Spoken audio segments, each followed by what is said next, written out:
Takže chcela by som sa v mene asi všetkých poďakovať pani sprievodkyni, že bola milá a snažila sa nám vyhovieť v každej tej situácii, že sme mali tie dlhé rozchody a mohli sme si robiť fakt, čo chceme, za to vám vážne ďakujeme, bola ste skvelá.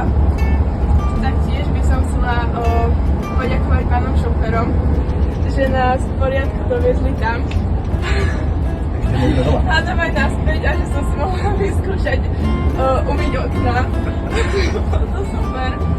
A taktiež by som sa chcela poďakovať pani učiteľkám, že nám niečo takéto zorganizovali a mohli sme sa ísť. Bol to skvelý zážitok a sme za to nesmierne šťastní a vďační.